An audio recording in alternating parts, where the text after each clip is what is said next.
InDesign. It's a complicated, intimidating program. It has lots of features and settings and doodads and bells and whistles.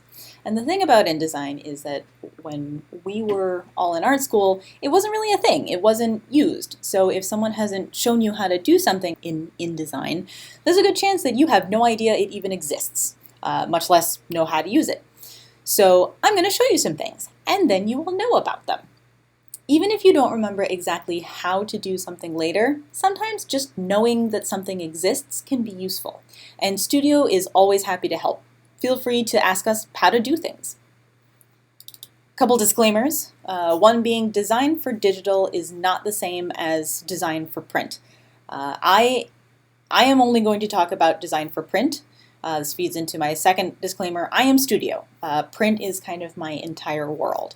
I will touch on some of the ways that print is different, but this is really just about print.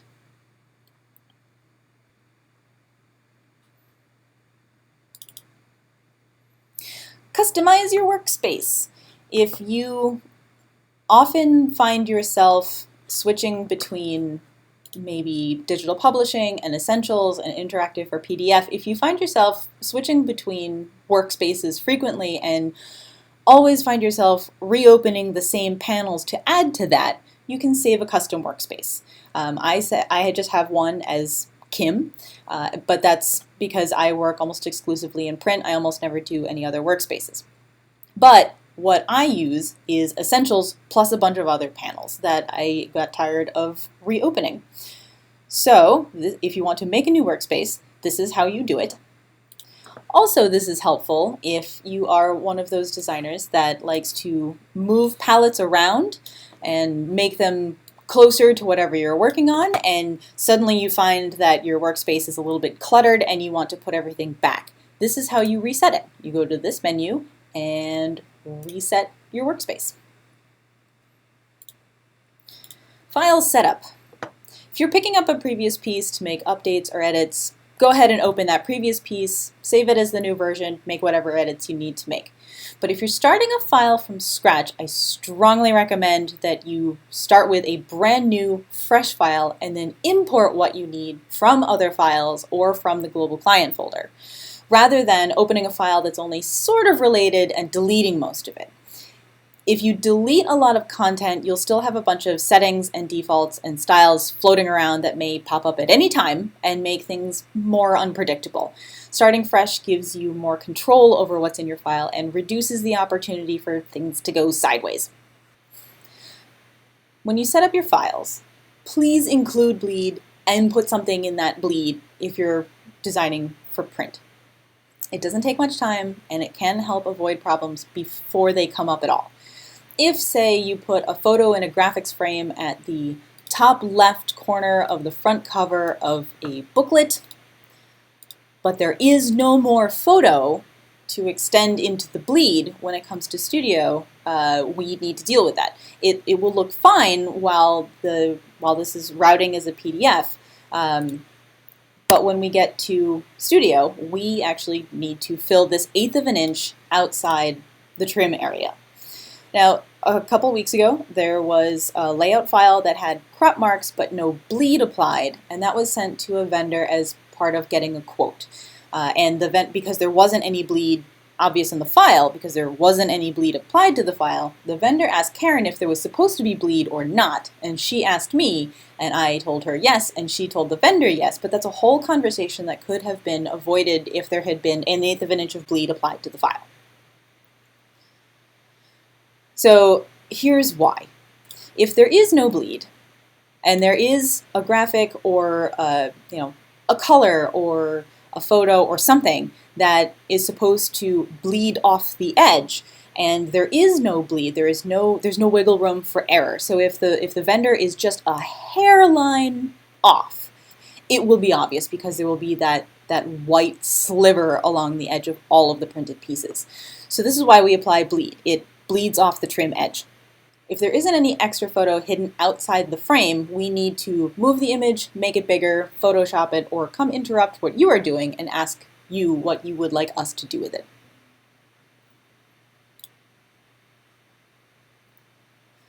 You can do that here.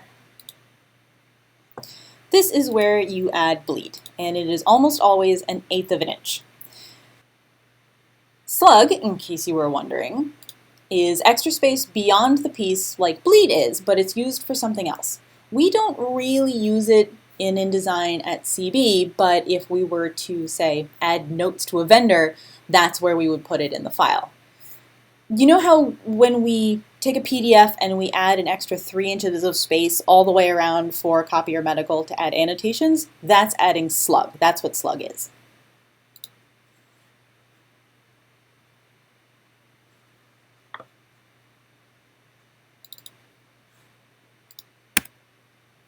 View. When you are working on a file, please, for the love of Adobe, look at the file in normal mode. Look at the guts once in a while. You can do that by hitting W if you are not within a text frame. I also definitely recommend that you show frame edges and hidden characters, show your margins. If you exclusively work in preview mode, you aren't seeing how your file works. Showing the margins, guides, frame edges, and hidden characters is absolutely step 1 to troubleshooting anything that is acting weird or unusual with your file. Maybe there's a text wrap around a blank text box or an empty graphics frame, and that's why your content looks like it's unpredictably jumping all over the place. Maybe you made a hard return when you meant to make a soft return, and now you can't get the formatting to look right. Maybe you have a single overset character at the end of a paragraph, and you get an error message when you export a PDF, but you don't see anything wrong with it. You can do that by hitting W to get into normal mode, and then View, Extras, Show Frame Edges. It's a toggle, so now it says Hide Frame Edges, but Show Frame Edges. Type, Show Hidden Characters. Again, it's a toggle, so this says Hide Hidden Characters, but this is how you show them. And this will show you all of your hard returns, and how about that? Where your text box ends. I did have an overset character. This was probably just one more line down. It wasn't showing as an overset character, but if there had been a space there, it would have shown here with a little plus, indicating that it was overset. So this hash sign, that means it's the end of the content in that text box. When you put images in a piece, and we almost always do, please make sure they're links. Once in a while we come across an embedded image that has been copied and pasted in. It might look fine for routing the layout, but it's a real problem when it comes to us because with embedded images we can't select them, we can't edit them, we can't see where they came from, we don't know anything about them. So we have to come back to you and ask you all of those questions. What is it? Where do I find it? What's the resolution? All of those things. So, actual versus effective resolution. That information is found in the Links panel. If you select a linked image, it will tell you the actual and the effective resolution.